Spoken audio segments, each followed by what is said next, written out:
Hello and welcome everyone. आज से हम क्लास 12th का इलेक्ट्रोकेमिस्ट्री चैप्टर स्टार्ट करने जा रहे हैं जो कि टर्म 2 में आने वाला है।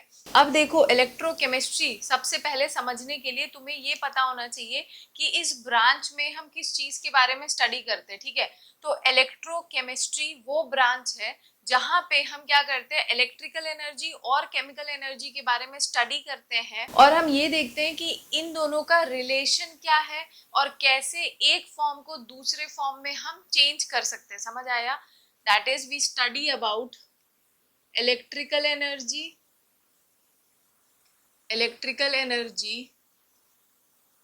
And chemical energy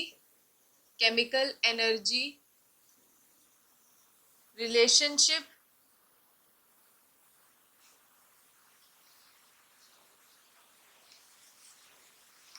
and how they can be interconverted. ठीक है, तो हम क्या पढ़ते हैं यहाँ पे कि इलेक्ट्रिकल एनर्जी और केमिकल एनर्जी के बीच का क्या रिलेशन होता है और कैसे हम एक फॉर्म को दूसरे फॉर्म में चेंज कर सकते हैं। ठीक है, तो इस चैप्टर में हम इसी पे बेसिकली फोकस करते हैं। ठीक, अब देखो, तुम्हें यहाँ पे चैप्टर में आगे धीरे धीरे चीजों को समझाने से पहले मैं यहाँ पे एक क्या कर रही हूँ, एक एक्सपेरिमेंट ले रही हूँ। उसके थ्रू मैं कुछ पॉइंट्स को पहले एक्सप्लेन करूंगी। ठीक है, तो पहले वो पॉइंट्स देखते हैं। ठीक है, अब देखो हमने क्या किया है, हमने यहाँ पे जिंक की स्ट्रिप ली है और उसे क्या कर रखा है, CuSO4 में डिप कर रखा है। ठीक है, CuSO4 में डिप कर रखा है। तो इनिशियली क्या देखा गया था कि ये जो सोल्यूशन है इसका जो कलर होता है वो ब्लू था और जो जिंक का रॉड थी वो थोड़ी क्या थी, मोटी थी। ठीक है, अब जब हम फाइनल स्टेज तक पहुंचते हैं तो हमने ये देखा कि फाइनल स्टेज में हमें क्या दिखता है, यहाँ पे कॉपर का डिपॉजिट दिखता है, यहाँ पे कॉपर डिपॉजिट दिखता है और हमें क्या दिखता है यहाँ पे कि जिंक के स्ट्रिप की थिनिंग हो गई है। ठीक है, जिंक स्ट्रिप जो हो गया है वो पतला हो गया है एंड सेकेंड चीज जो ये ब्लू कलर था वो फेड हो जाता है। ठीक है, ब्लू कलर फेड्स। ठीक है, तो ये चीज हमने देखा। अब देखो ऐसा क्यों हुआ है, पक्का यहाँ पे कोई ना कोई रिएक्शन हुआ होगा, केमिकल रिएक्शन जिंक स्ट्रिप और कॉपर CuSO4 के बीच में, तभी तो हमें एंड रिजल्ट कुछ और दिख रहा है। इनिशियल से ये देखा गया था कि जिंक में क्या होता है, यहाँ पे ऑक्सीडेशन होता है। जिंक में क्या होता है, ऑक्सीडेशन होता है। अब जब जिंक ऑक्सीडेशन करेगा तो जिंक क्या करेगा, 2 इलेक्ट्रॉन लूज करेगा और खुद को Zn+2 में चेंज करेगा, Zn+2 आयन में चेंज करेगा और 2 इलेक्ट्रॉन्स लिबरेट करता है। ठीक है, तो होता क्या है, जो ये CuSO4 है इसमें जो ये ब्लू कलर होता है ये Cr+2 आयंस के प्रेजेंस के वजह से होता है। ठीक है, तो होता क्या है, जब जिंक अपने 2 इलेक्ट्रॉन लूज करता है और कॉपर को क्या है, वही 2 इलेक्ट्रॉन चाहिए, तो कॉपर CuSO4 में से Cr+2 क्या करता है, इस 2 इलेक्ट्रॉन को एक्सेप्ट करके खुद को क्या करता है, रिड्यूस कर लेता है कॉपर एटम में और वही डिपॉजिट हमें यहाँ पे दिखता है। और क्योंकि Cr+2 ने सारे इलेक्ट्रॉन्स एक्सेप्ट किए हैं जितने भी जिंक ने दिए हैं, इसी वजह से ये ब्लू कलर धीरे धीरे खत्म होते जाता है। ये कलर जो होता है यहाँ पे फेडेड दिखता है हमें। और जिंक, क्योंकि जिंक का एटम ऑक्सीडेशन कर रहा है, खुद को जिंक आयन में चेंज कर रहा है और 2 इलेक्ट्रॉन लिबरेट कर रहा है, इस वजह से यहाँ पे जिंक की जो होती है थिनिंग होने लगती है। समझ आया? और हमें यहाँ पे कॉपर का डिपॉजिट दिखता है। तो ये पूरा केमिकल रिएक्शन हो रहा है यहाँ पे। ठीक है, तो होता क्या है, इसे ना हम डायरेक्ट रिडॉक्स रिएक्शन कहते हैं। इसे हम लोग क्या बोलते हैं, डायरेक्ट रिडॉक्स रिएक्शन। ठीक, अब अगर तुम्हें नहीं पता है तो देखो रिडॉक्स रिएक्शन क्या होता है, नाम से समझो। Redox, red means reduction, ox means oxidation. वो रिएक्शन जहां पे दोनों प्रोसेस एक साथ हो रहे हो, रिडक्शन भी और ऑक्सीडेशन भी। यहाँ पे हो रहा है ना, जिंक का हम क्या कर रहे हैं, देख रहे हैं, ऑक्सीडेशन हो रहा है। ऑक्सीडेशन क्या होता है, लॉस ऑफ इलेक्ट्रॉन, और कॉपर का क्या हो रहा है, रिडक्शन हो रहा है, दैट इज ये इलेक्ट्रॉन एक्सेप्ट कर रहा है। तो यहाँ पे दोनों प्रोसेस एक साथ हो रहा है, तो यहाँ पे डायरेक्ट रिडॉक्स रिएक्शन हो रहा है। तो हमने ये देखा कि जो डायरेक्ट रिडॉक्स रिएक्शन होता है ना, उसमें जो भी केमिकल रिएक्शन हो रहा है, ये जो हम एंड रिजल्ट देख रहे हैं, वो सब जो पॉइंट्स लिखे हैं वो केमिकल रिएक्शन की वजह से ही तो हो रहा है ना। जो केमिकल रिएक्शन की वजह से यहाँ पे क्या होता है, जो एनर्जी लिबरेट होती है, जो एनर्जी लिबरेट होती है वो क्या होती है, हीट के फॉर्म में लिबरेट होती है, वो हीट के फॉर्म में लिबरेट होती है, जिसके वजह से यहाँ पे कोई यूजफुल वर्क नहीं हो रहा है, यहाँ पे कोई यूजफुल वर्क नहीं हो रहा है, मतलब केमिकल रिएक्शन हो रहा है, उसके वजह से जो भी एनर्जी है वो हीट एनर्जी के फॉर्म में क्या हो रही है, वेस्ट हो रही है। तो हमें यहाँ पे कोई खासा यूजफुल वर्क हम यहाँ पे ऑब्टेन कर नहीं पा रहे हैं। तो इसी वजह से हम क्या करते हैं ना, इसी रिएक्शन को, यही डिट्टो रिएक्शन होगा, बस इसमें हम क्या करते हैं, हम थोड़ा सा चेंजेस ले आते हैं। क्यों? क्योंकि हमें हमेशा कोई ऐसा काम करना है जिससे हमें बेनिफिट हो। तो अब हम इसी में चेंजेस लाके इसको इनडायरेक्ट रिडॉक्स रिएक्शन में कन्वर्ट कर देंगे, जिससे कि हम देखेंगे कि यहाँ पे इनडायरेक्ट में जो केमिकल एनर्जी लिबरेट होगी ना, वो इलेक्ट्रिकल में कन्वर्ट हो जाती है। तो इलेक्ट्रिकल एनर्जी हम यूज कर लेते हैं। तो इसी वजह से हम अब इस डायरेक्ट रिडॉक्स रिएक्शन को थोड़ा सा चेंज करके इनडायरेक्ट में चेंज करेंगे, ठीक है। तो अब हम क्या कर रहे हैं, हमने अब इसमें चेंजेस कर दिए, अब हम ये कौन सा रिएक्शन कर रहे हैं, इसे तुम लोग क्या बोलोगे, इनडायरेक्ट रिडॉक्स रिएक्शन, ठीक है। ये इनडायरेक्ट रिडॉक्स रिएक्शन होता है। इसमें तुमने क्या कर दिया, सेम चीज है, बस थोड़े से चेंजेस है। यहाँ पे तुमने जिंक की स्ट्रिप ले ली, जो मेटल लोगे उसी का सॉल्ट सोल्यूशन लेना। जिंक लिया तो ZnSO4 ले लिया हमने, और यहाँ पे कॉपर लिया और CuSO4 सोल्यूशन ले लिया, और दोनों को उसी के मेटल सोल्यूशन में डिप कर दिया, ठीक है। तो अब हम यहाँ पे क्या करते हैं, तुम्हें यहाँ पे यूजफुल वर्क करना है, तो अब क्या करो, इन दोनों का कनेक्शन करवा दो। अब कनेक्शन हम कैसे करते हैं, एक मेटालिक वायर के थ्रू, और यहाँ पे एक वोल्ट मीटर लगा देते हैं, और साथ में यहाँ पे की भी लगी होती है, ठीक है। ये की कनेक्टेड है, ठीक है। तो यहाँ पे हमने ये चीज कर दी। अब क्या होता है, वही रिएक्शन यहाँ पे फिर से होगा। रिएक्शन में क्या हो रहा था कि जिंक जो है, जिंक में क्या हो रहा है, ऑक्सीडेशन हो रहा है। जिंक क्या करता है, खुद का ऑक्सीडेशन कराएगा। तो ऑक्सीडेशन करा के जिंक क्या करेगा, जिंक सॉलिड है, जिंक एटम अपने इलेक्ट्रॉन्स दो लूज करके खुद को Zn+2 आयन में बदलेगा, और यहाँ पे दो इलेक्ट्रॉन लिबरेट कर। अब उसने क्या किया, यहाँ पे ये जो स्ट्रिप है, इस ये जिंक एटम से बना है। जिंक एटम क्या कर रहा है, इलेक्ट्रॉन दो लिबरेट करके Zn+2 दे रहा है। Zn+2 जो आयन है ना, याद रखना, ये सोल्यूशन में जाएगा, और ये जो दो इलेक्ट्रॉन्स है, ये इलेक्ट्रोड पे डिपॉजिट होंगे, जिंक के इलेक्ट्रोड पे डिपॉजिट होंगे, ठीक है। तो यहाँ पे क्या होगा, सोल्यूशन में Zn+2 जाना स्टार्ट कर दिया, Zn+2 सोल्यूशन में जाएगा, ठीक। अब एक एटम तो है नहीं जिंक के स्ट्रिप में, बहुत सारे एटम है, तो सारे जिंक के एटम ऑक्सीडेशन करेंगे ना, मतलब Zn+2 सोल्यूशन में जाएगा, और इलेक्ट्रॉन जो है वो रॉड पे क्या होगा, डिपॉजिट होगा। अब जब इलेक्ट्रॉन का कंसंट्रेशन बढ़ेगा, और इलेक्ट्रॉन को क्योंकि हमने एक पाथ दे रखा है ट्रैवल करने के लिए, तो वो क्या करेगा, इस मेटालिक वायर के थ्रू कॉपर के पास जाता है। अब जब कॉपर के इलेक्ट्रोड के पास आएगा, तो तुम्हें पता है कि यहाँ पे CuSO4 में Cr+2 भी प्रेजेंट है। Cr+2 वो उसे दो इलेक्ट्रॉन की खोज रहती है, तो वहां अगर जिंक वो दे रहा है, तो उसी दो इलेक्ट्रॉन को एक्सेप्ट करके क्या करता है, जिंक एटम में कन्वर्ट हो जाएगा, ठीक है। तो Cr+2 प्लस 2 इलेक्ट्रॉन जिंक का दिया हुआ एक्सेप्ट करके कॉपर एटम में कन्वर्ट हो जाएगा। और क्योंकि यहाँ पे सोल्यूशन में से Cr+2 सोल्यूशन में SO4-2 भी तो प्रेजेंट होगा, ठीक है। सोल्यूशन के Cr+2 जो हो रहा है, धीरे धीरे अपने आप को रिड्यूस कर रहे कॉपर एटम में। तो विथ टाइम जो कॉपर का रॉड होता है वो मोटा होते जाता है, और जैसे जैसे टाइम के साथ ये क्या कर रहा है, जिंक अपना ऑक्सीडेशन करके इलेक्ट्रॉन दिए जा रहा है ना, अपने आप को Zn+2 में कन्वर्ट कर रहा है, तो धीरे धीरे क्या होता है, इसकी थिनिंग होनी स्टार्ट हो जाती है, क्योंकि एटम तो क्या कर रहा है, अपना ऑक्सीडेशन कर रहा है, तो ये धीरे धीरे स्ट्रिप पतली होने लगती है, ठीक है। तो अब क्या होगा, टाइम के साथ तुमने क्या चेंजेस देखे, कि यहाँ पे चेंजेस लिख देती हूँ, जिंक स्ट्रिप की थिनिंग हो जाती है, और कॉपर स्ट्रिप जो होता है, कॉपर स्ट्रिप जो होता है वो वेटेड हो जाता है, मतलब उस पे वेट डिपॉजिट होने लगता है, ठीक। ये चेंजेस तुमने देखे। अब देखो, अगर इलेक्ट्रॉन यहाँ से ट्रेवल कर रहा है, तो क्या होगा, इलेक्ट्रॉन का चलना मतलब करंट का क्या होना, करंट का पैदा होना। अब जब करंट यहाँ पे फ्लो होगा, मतलब इलेक्ट्रॉन कहाँ से कहाँ मूव कर रहे हैं, इलेक्ट्रॉन मूव करता है फ्रॉम जिंक टू कॉपर, ठीक है, जिंक टू कॉपर। तो क्या होता है, हमें यहाँ पे करंट करंट दिखेगा और वो कहाँ से कहाँ आई दिखता है, कहाँ से कहाँ कॉपर टू जिंक, ठीक है। लेकिन जो ये करंट यहाँ पे डेवलप होगा ना, जो जिसकी वजह से वोल्टमीटर डिफ्लेक्शन दिखाता है, वो करंट सिर्फ फ्यू मोमेंट के लिए होता है, ठीक है। ये करंट यहाँ पे सिर्फ फ्यू मोमेंट के लिए ही है, कुछ देर बाद ये वोल्टमीटर डिफ्लेक्शन दिखाना बंद कर देता है, ठीक है। तो अब ऐसा क्यों होता है, हमें वो चीज समझना है कि क्यों थोड़ी देर बाद वोल्टमीटर डिफ्लेक्शन दिखाना बंद करता है। तो रीजन इसका ये है, टाइम के साथ क्या हो रहा था, जब ऑक्सीडेशन हो रहा था तो जिंक का एटम क्या करेगा, अब सारे एटम अपने आप को ऑक्सीडाइज करके जिंक +2 में क्या करेंगे, कन्वर्ट करेंगे।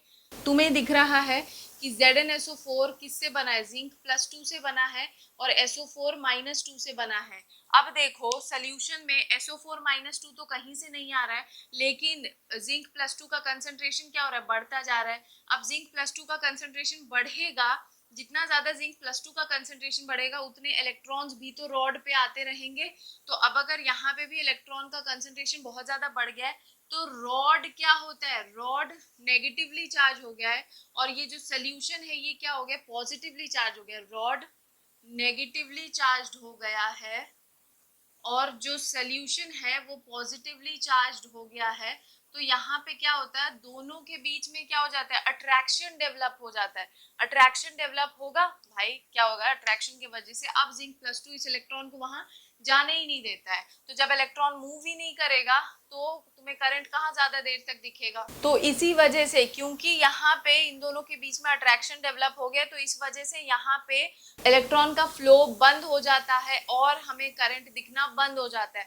ये भी है रीजन कि अगर मान लो इलेक्ट्रॉन यहाँ पे आते हैं, ठीक है, अगर इलेक्ट्रॉन यहाँ पे आ जाते हैं, अगर इलेक्ट्रॉन यहाँ पे आते हैं और तुम्हें पता है कॉपर क्या कर रहा है, उन इलेक्ट्रॉन को एक्सेप्ट करके खुद को कॉपर एटम में रिड्यूस कर रहा है, तो क्या हो रहा है, CuSO4 में से कॉपर +2 तो धीरे धीरे खत्म हो रहा है, लेकिन यहाँ पे क्या हो रहा है, SO4 -2 का कंसंट्रेशन बढ़ रहा है। अब अगर SO4 -2 का कंसंट्रेशन बढ़ रहा है तो रॉड भी यहाँ पे क्या है, रॉड पे भी इलेक्ट्रॉन है और बाहर भी क्या है, SO4 -2 प्रेजेंट है। तो यहाँ पे क्या होता है, दोनों के बीच में रिपल्शन होने लगता है, इस वजह से भी अब यहाँ पे इलेक्ट्रॉन का आना क्या हो जाता है, बंद हो जाता है, ठीक है। हम अब इस डिफेक्ट को दूर करने के लिए क्या करते हैं, सॉल्ट ब्रिज यूज करते हैं, ठीक है। तो यहाँ पे अब हम क्या यूज करेंगे, एक यू शेप्ड ट्यूब यूज करते हैं जिसे हम लोग क्या बोलते हैं, सॉल्ट ब्रिज, ठीक है। सॉल्ट ब्रिज यूज करते हैं, ठीक है। अब सॉल्ट ब्रिज क्या होता है तुम ये समझो, ठीक है।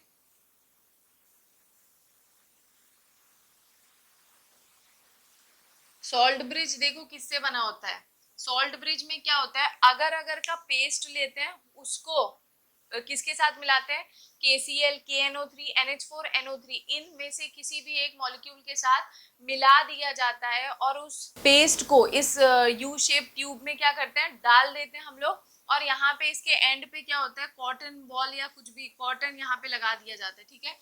यहाँ पे क्या लगा होता है, कॉटन लगा होता है, ठीक है। तो तुम्हें ये पता होना चाहिए सॉल्ट ब्रिज में क्या होता है, अगर अगर या फिर जेलेटिन होता है।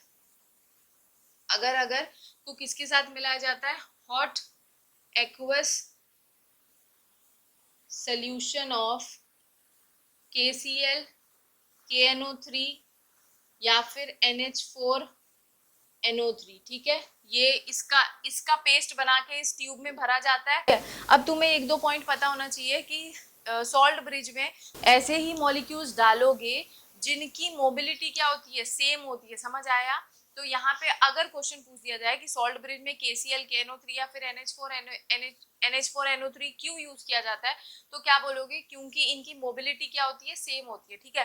तो अब ये करते क्या है, करते ये हैं कि ये क्या करते हैं, सर्किट को कंप्लीट करते हैं, ये कंप्लीट करते हैं सर्किट को, कंप्लीट करते हैं सर्किट को।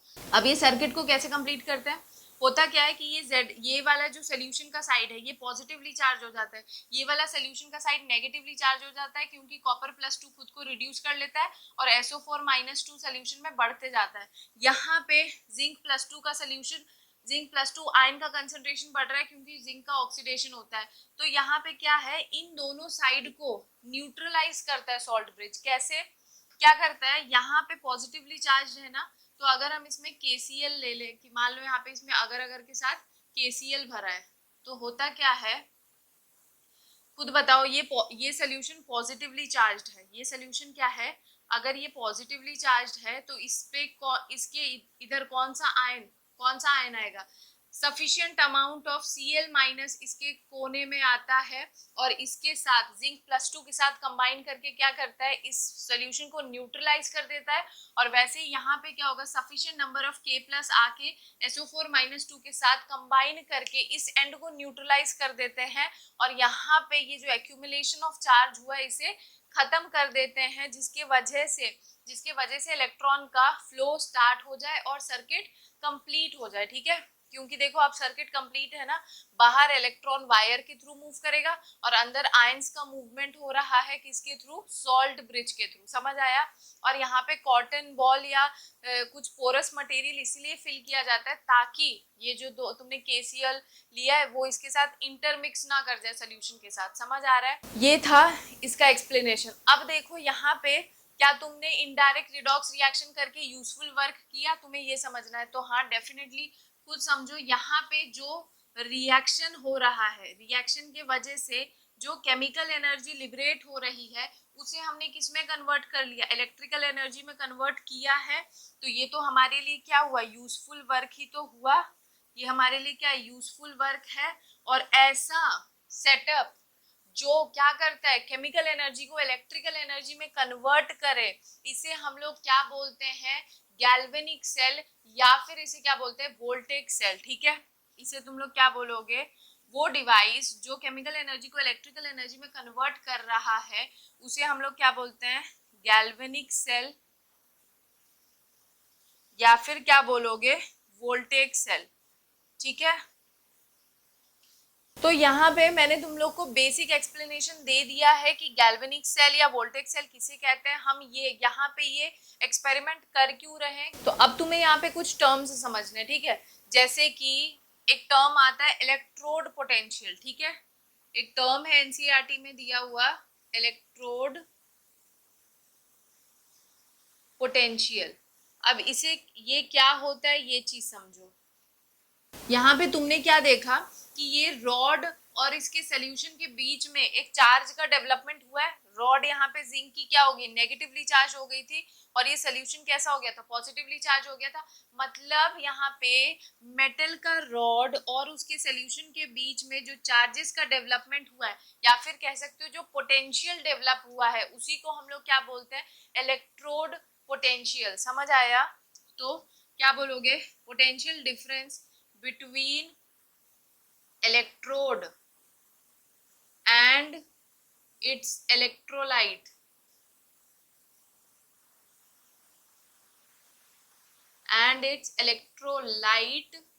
इसी को हम लोग क्या बोलते हैं? Electrode potential. समझ आ गया? और फिर एक और चीज समझो कि अगर तुम क्या करो कि अगर स्टैंडर्ड कंडीशन ले लो, अगर तुम कंडीशन क्या कर दो? स्टैंडर्ड कर दो। ठीक है, कंडीशन अगर स्टैंडर्ड कर दो। अब अगर तुम्हें नहीं पता स्टैंडर्ड कंडीशन क्या होता है, तो अगर तुम टेम्परेचर क्या कर दो? 298 केल्विन कर दो, प्रेशर क्या कर दो? 1 atm कर दो, और कंसंट्रेशन यहाँ पे जो भी हमने लिया है ये सोल्यूशन, उसका कंसंट्रेशन अगर 1 मोलर कर दो, तो उस टाइम पे जो इलेक्ट्रोड पोटेंशियल होता है ना, उसे हम लोग क्या बोलते हैं? Standard electrode potential. तब इलेक्ट्रोड पोटेंशियल को हम क्या बोलेंगे? Standard electrode potential. ठीक है, स्टैंडर्ड इलेक्ट्रोड पोटेंशियल बोलोगे।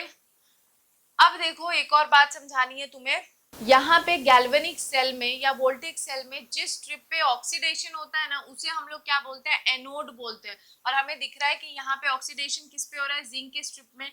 तो जिस स्ट्रिप पे ऑक्सीडेशन होता है उसे हम लोग क्या बोलते हैं? एनोड। और ये क्या होता है? नेगेटिवली चार्ज होता है। और जिस स्ट्रिप पे रिडक्शन हो रहा है ना, उसे हम लोग क्या बोलते हैं? कैथोड। तो इसे क्या बोलोगे? कैथोड। ठीक है, और ये कैसा चार्ज होता है? Positively charge. ठीक, तो देखो तुम्हें क्या समझना है कि एनोड क्या होता है? नेगेटिवली चार्ज होता है, ऑक्सीडेशन होता है इस पे, और ये लेफ्ट साइड में प्रेजेंट होता है। ठीक है, तो गैल्वेनिक सेल और वोल्टेक सेल में तुम्हें ये बात अगर याद रखनी है तो तुम लोन के थ्रू याद कर लो। लोन मतलब L for left, O for oxidation, A for anode, N for negative charge. ठीक है। तो यहाँ पे जो स्ट्रिप पे ऑक्सीडेशन होता है और जो नेगेटिवली चार्ज होता है वो एनोड कहलाता है, और जो स्ट्रिप पे रिडक्शन होता है और पॉजिटिवली चार्ज होता है उसे कैथोड कहते हैं, ठीक है।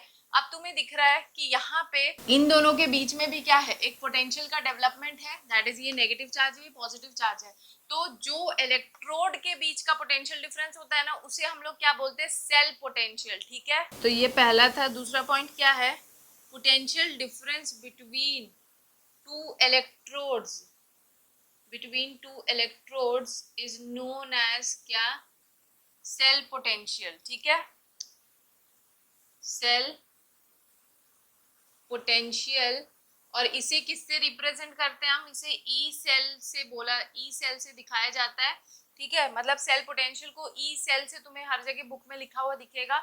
और सेम यहाँ पे भी वो बात है कि अगर जो भी रिएक्शन हो रहा है, अगर तुम्हें ये बोल दिया जाए कि तुम्हारे रिएक्शन का कंडीशन क्या है, स्टैंडर्ड है, मतलब temperature 298 kelvin, pressure 1 atm, concentration 1 molar, तो समझ जाओ कि उस टाइम पे तुम इसे ई सेल के बजाय क्या बोलोगे, E nought cell, that is standard cell potential ये कहलाएगा। और स्टैंडर्ड सेल पोटेंशियल या फिर ई नॉट सेल का फॉर्मूला क्या होता है ये भी समझ लो तुम। इसका फॉर्मूला क्या होता है, E nought cell is equals to होता है E right minus E left. और इसे एक और तरीके से तुम ये लिख सकते हो कि ई राइट लिखा है ना, तो सॉरी यहाँ पे ई नॉट लगा दो, E nought right minus E nought left. और एक और चीज लिख सकते हो, राइट साइड में क्या है, कैथोड है ना, तो यहाँ पे इसे ऐसे भी लिख सकते हो, E nought cathode minus E nought anode, ठीक है। और एक और चीज लिख सकते हो, कैथोड पे क्या हो रहा है, रिडक्शन ना, तो ये ऐसे भी लिखा होता है, E nought reduction minus E nought oxidation, ठीक है। तो सेल पोटेंशियल का फॉर्मूला ये तीन तरीके में से किसी भी एक तरीके से तुम्हें दिख जाएगा, और एनसीईआरटी में भी ये चीजें लिखी हुई है, ठीक है। तो मैंने तुम लोग को कुछ चीजें समझा दी है, हो गया। अब तुम एक और चीज समझ लो, हाफ सेल क्या होता है। जब हाफ सेल बोलेंगे ना तो समझ लेना मेटल का इलेक्ट्रोड विथ इट सोल्यूशन, उसी को क्या बोलते हैं, हाफ सेल। मतलब ये दो हाफ सेल को मिला के क्या बनता है, एक रिडॉक्स कपल बनता है, ठीक है। मतलब ये पूरा एक सेल बनता है, ठीक। तो हाफ सेल क्या हो गया, rod with it salt solution is known as half cell, two half cells makes a redox couple, ठीक है। और फिर एक बात याद रखना तुम्हें कि इलेक्ट्रोड पोटेंशियल क्या होता है, इसमें बिल्कुल कंफ्यूजन नहीं होना चाहिए। रॉड और उसी के सॉल्ट सॉल्यूशन में जो पोटेंशियल का डेवलपमेंट होता है उसे कहते हैं इलेक्ट्रोड पोटेंशियल, और दो इलेक्ट्रोड्स के बीच में जो चार्जेस का डिफरेंस या जो पोटेंशियल डेवलप हुआ है उसे बोलते हैं सेल पोटेंशियल। इसे ई सेल से लिखा जाता है, लेकिन अगर स्टैंडर्ड कंडीशन बोल दिया जाए तो ई नॉट सेल बोलते हैं। फॉर्मूला क्या होता है, E nought cell is equal to E right minus E left, या फिर कह लो E cathode minus E anode, या फिर E nought reduction minus E nought oxidation, ठीक है। और एक और बात तुम्हें याद रखनी है कि जब तुम्हारा पर्टिकुलरली, वैसे तो यहाँ पे ये कुछ भी हो सकता है, ऐसा कोई जरूरी नहीं कि तुम्हें यहाँ पे जिंक का स्ट्रिप और कॉपर का ही स्ट्रिप लेना है, कोई भी तुम मेटल का स्ट्रिप और उसी का सॉल्ट सोल्यूशन ले सकते हो। लेकिन जब भी तुम्हें ऐसा दिखेगा कि तुम्हारा एनोड जो है वो जिंक के स्ट्रिप से बना हुआ है, और जब कैथोड कॉपर का बना होगा, तो उस पर्टिकुलर अरेंजमेंट को हम लोग क्या बोलते हैं, डैनियल सेल, ठीक है। तो उस पर्टिकुलर अरेंजमेंट को हम क्या बोलेंगे, डैनियल सेल। ये लिखा हुआ है तो मैंने बता दिया है। अब देखो ये सब चीजें तुम लोग समझ चुके हो। अब हर जगह क्वेश्चन में तुम्हें इतना बड़ा डायग्राम तो देंगे नहीं कि हाँ भैया इतना बड़ा डायग्राम दिया हुआ है अब तुम इसका सब चीज फाइंड आउट करो, ठीक है। तो तुम्हें क्या है, इस तुम्हारे कन्वीनियंस के लिए, तुम लोग को लिए हर चीज आसान बनाने के लिए क्या करते हैं, यहाँ पे सेल का रिप्रेजेंटेशन होता है, ठीक है। तो हम अब सेल का रिप्रेजेंटेशन समझेंगे, जो बहुत छोटा सा टॉपिक है। उसके बाद आज का वीडियो हो जाएगा खत्म, तो हम जरा इसे हटा देते हैं क्योंकि यहाँ पे भीड़ बहुत है। तो देखो अब हम सेल रिप्रेजेंटेशन को समझने के लिए पहले इतनी बात समझ लो, तुम्हें पता चल गया जो एनोड पार्ट है वो किधर होता है, लेफ्ट हैंड साइड है। मतलब एनोड पार्ट जो है वो एलएचएस लेफ्ट हैंड साइड में है, ठीक है। और जो कैथोड है वो किधर है, राइट हैंड साइड पे है। तो हम इसमें रिप्रेजेंटेशन कैसे करते हैं ये चीज समझो, सीधा सीधा समझ लेना। और एनोड और कैथोड के बीच में सॉल्ट ब्रिज लगा है, तो तुम इसे इजीली ऐसे समझ सकते हो कि एनोड पार्ट को लेफ्ट हैंड साइड में लिख लो, उसे सॉल्ट ब्रिज से सेपरेट करो, और फिर इस साइड राइट हैंड साइड पे क्या लिख लो, कैथोड वाला पार्ट लिख लेना, ठीक है। या ऐसे ही तुम्हें लिखा हुआ दिखेगा। ठीक, अब देखो एनोड पार्ट में भी क्या है, रॉड है, उसका सॉल्ट सोल्यूशन है, तो कैसे रिप्रेजेंट किया जाता है। देखो सबसे पहले मेटल लिखो, मेटल लिखने के बाद क्या करो, एक सिंगल लाइन ड्रॉ करो और उसी का जो सॉल्ट सोल्यूशन जो भी तुमने लिया होगा, दैट इज यहाँ पे जिंक लिया है और ZnSO4 ले रखा है, तो उसी का इलेक्ट्रोलाइट लिखो। ठीक है, और फिर अगर कंसंट्रेशन दिया है तो उसे छोटा सा ब्रैकेट बनाओ और यहाँ पे कंसंट्रेशन लिख लो, मान लो C1। फिर सॉल्ट ब्रिज बनाओ, फिर कैथोड साइड में जाओ। कैथोड में भी तुम्हें एज इट इज ऐसे ही करना है, पहले क्या लिखो, इलेक्ट्रोलाइट लिखो। यहाँ पे इलेक्ट्रोलाइट क्या ले रखा है, CuSO4, फिर सिंगल लाइन बनाओ और फिर मेटल लिखो। ठीक है, तो इस तरीके से सेल का रिप्रेजेंटेशन होता है। ठीक, अब मान लो, और इसका कंसंट्रेशन यहाँ पे C2 लिखा रहेगा ऐसे स्मॉल ब्रैकेट से, तो इसी तरीके से सेल का रिप्रेजेंटेशन होता है। अब देखो मैं लिख के दिखा देती हूँ, zinc solid single line bracket, फिर क्या होगा, Zn+2 लिखा रहेगा कहीं कभी कभी, और कभी कभी ZnSO4 भी पूरा पूरा लिखा होगा, तो कंफ्यूज मत होना। ठीक है, एक्वस कंसेंट्रेशन मान लो 1 मोलर दे रखा है, डबल लाइन से सॉल्ट ब्रिज को रिप्रेजेंट करता है। फिर क्या कर लो, C2 है इसका कंसेंट्रेशन, कॉपर +2 एक्वस, फिर सिंगल लाइन कॉपर सॉलिड। ठीक है, तो इस तरीके से तुम्हें सेल का रिप्रेजेंटेशन दिया रहेगा। समझ लेना कि जो लेफ्ट साइड है वो एनोड वाला डिपार्टमेंट है। जो भी तुम्हें एग्जांपल यहाँ मान लो कोई भी एग्जांपल दे रखा हो, कोई भी मेटल दे रखा हो, अगर तुम्हें ऐसा बना हुआ दिख रहा है तो समझ जाओ कि जो लेफ्ट हैंड साइड है वो एनोड वाला डिपार्टमेंट होगा, जो राइट हैंड साइड लिखा है वो कैथोड वाला डिपार्टमेंट होगा, दोनों सॉल्ट ब्रिज से कनेक्टेड होगा। इसी तरीके से क्या हो रखा है, तुम्हें सेल रिप्रेजेंटेशन समझना है, क्योंकि हर जगह इतना बड़ा डायग्राम कोई तुम्हें बना के नहीं देने वाला। ठीक है, ना तुम्हारे पास इतना टाइम है, ना देने वाले के पास इतना टाइम है। ठीक, तो अब तुम्हें क्या समझना है, एक बात और है जो एनसीईआरटी में लिखा हुआ है, और वो क्या है, ऑक्सीडेशन पोटेंशियल और रिडक्शन पोटेंशियल, तो वो भी मैं तुम लोगों को समझा देती हूँ। तुम लोगों ने अभी समझा कि इलेक्ट्रोड पोटेंशियल क्या होता है। ठीक है, अब इलेक्ट्रोड पोटेंशियल भी दो कैटेगरी में डिवाइड होता है, एक होता है ऑक्सीडेशन पोटेंशियल और एक होता है रिडक्शन पोटेंशियल। ठीक है, तो देखो तुम्हारी मर्जी, तुम इसे रिडक्शन पोटेंशियल को किस तरीके से समझना चाहते हो। तुम ये भी डिफाइन कर सकते हो, it is the potential difference between the metal and it's electrolyte, ऐसे भी डिफाइन कर सकते हो, या फिर ऐसे भी डिफाइन कर सकते हो कि इलेक्ट्रोड पोटेंशियल क्या होता है, ये किसी भी इलेक्ट्रोड की टेंडेंसी होती है टू लूज और गेन इलेक्ट्रॉन। तुम यहाँ पे क्या देख रहे हो, जो भी इलेक्ट्रोड लिया है, इलेक्ट्रोड मतलब मेटल का रॉड जो होगा उसे इलेक्ट्रोड बोलोगे, जो उसका सॉल्ट सोल्यूशन लिया उसे इलेक्ट्रोलाइट बोलते हैं। ठीक है, तो तुमने अभी देखा कि जो भी हम इलेक्ट्रोड लेंगे, यहाँ गैल्वेनिक सेल या वोल्टिक सेल में, उस इलेक्ट्रोड की यहाँ पे टेंडेंसी है ना, यहाँ पे तुम्हें दिख रहा था कि जिंक क्या कर रहा था, ऑक्सीडेशन कर रहा है, कॉपर अपना रिडक्शन कर रहा है। तो हर इलेक्ट्रोड की ये टेंडेंसी होती है कि वो या तो इलेक्ट्रॉन लूज करता है या तो एक्सेप्ट करता है। ठीक है, तो उसी टेंडेंसी को हम लोग क्या बोलते हैं, इलेक्ट्रोड पोटेंशियल बोलते हैं। समझ आया, तो तुम एक डेफिनेशन ये भी कर सकते हो, टेंडेंसी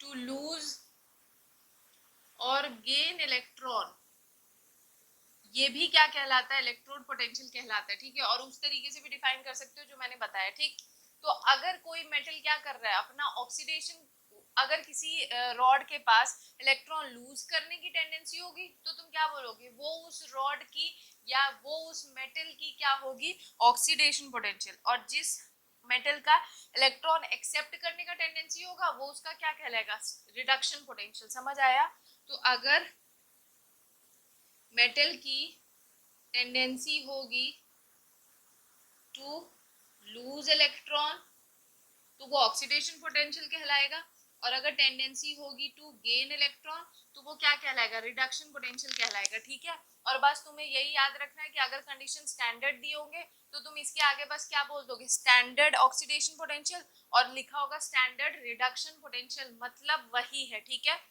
लेकिन एक बात सुनो, IUPAC ने क्या बोल दिया था कि अलग अलग बार बार ऑक्सीडेशन पोटेंशियल, रिडक्शन पोटेंशियल ऐसे डिफरेंट डिफरेंट बोलने से अच्छा क्या है, तुम्हें क्या करना है, स्टैंडर्ड रिडक्शन पोटेंशियल को ही ज्यादा अहमियत देनी है, और सारे मेटल्स का तुम्हें स्टैंडर्ड रिडक्शन पोटेंशियल ही लिख के सबकी ई नॉट सेल की वैल्यू निकालनी होगी, या जो भी तुम्हें कैलकुलेशन करना है तुम्हें अब उसका स्टैंडर्ड रिडक्शन पोटेंशियल के हेल्प के थ्रू ही करना है, क्योंकि ये IUPAC ने बोल दिया था, ठीक है। तो इसका मतलब तुम्हें क्वेश्चंस में रिप्रेजेंटेशन के थ्रू कैसे पता चलेगा कि किसका ऑक्सीडेशन हो रहा है, किसका रिडक्शन हो रहा है, ठीक है। तो जिंक में यहाँ पे क्या हो रहा था, ऑक्सीडेशन हो रहा था।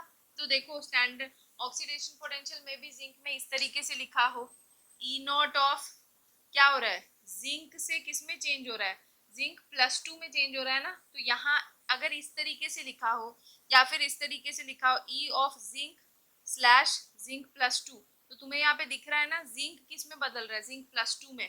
तो ये क्या लिखा हुआ है, इसका ऑक्सीडेशन पोटेंशियल लिखा हुआ है। ऐसे क्वेश्चंस में तुम्हें दिखेंगे, ठीक है। और अगर तुम्हें इस तरीके से दिख जाए ई ऑफ कॉपर +2 से कॉपर में चेंज हो रहा है, ठीक है, ई सेल लिख लो या ई नॉट सेल लिख लो, अगर तुम्हें इस तरीके से दिखेगा कॉपर +2 से कॉपर में बदल रहा है, तो ये क्या दे रखा है, इसका रिडक्शन पोटेंशियल। क्यों, क्योंकि दिख रहा है यहाँ पे कॉपर +2 से कॉपर में जा रहा है ये, ठीक है। तो इस तरीके से इलेक्ट्रोड पोटेंशियल भी दो टाइप के होते हैं, रिडक्शन पोटेंशियल, ऑक्सीडेशन पोटेंशियल। लेकिन IUPAC ने रिडक्शन पोटेंशियल को ही लेके कैलकुलेशन करने को कहा है। तो तुम्हें हमेशा SRP देखना है, स्टैंडर्ड रिडक्शन पोटेंशियल, और वो रिप्रेजेंट कैसे किया जाता है वो भी समझ लो। ई नॉट सेल इस तरीके से रिप्रेजेंट किया होगा कि तुम्हें देख के ही पता चल जाएगा कि हाँ यहाँ पे रिडक्शन हो रहा है, और यहाँ पे देख के पता चल रहा है कि यहाँ पे ऑक्सीडेशन हो रहा है, ठीक है। मैंने तुम लोगों को क्या किया है, इलेक्ट्रोकेमिस्ट्री की पूरी बेसिक इंट्रोडक्शन और इलेक्ट्रोड पोटेंशियल क्या होता है ये सब चीज समझा दी है। अब अगले वीडियो से हम ये समझेंगे कि कैसे रिडक्शन पोटेंशियल किसी भी मेटल का हम निकाल सकते हैं। तो नेक्स्ट वीडियो जरूर देख एंड अपनी तैयारी अच्छी रखो, ताकि जो पेपर आने वाला है तुम्हारा टर्म 2 वो बहुत अच्छे से अच्छा जाए। बस ये है, तुम्हें क्या करना है, अपना वीडियो देख के चीजों को समझ लो और मैक्सिमम से मैक्सिमम क्वेश्चंस को प्रैक्टिस करो, सैम्पल पेपर प्रैक्टिस करो, तो तुम्हारे केमिस्ट्री में full out of full definitely आ सकते हैं। केमिस्ट्री कोई बहुत टफ सब्जेक्ट नहीं है, ठीक है। तो अगर वीडियो अच्छा लगा हो then do like share comment and subscribe, and अगर कोई क्वेश्चन है तो कमेंट सेक्शन में पूछ लो। Thank you.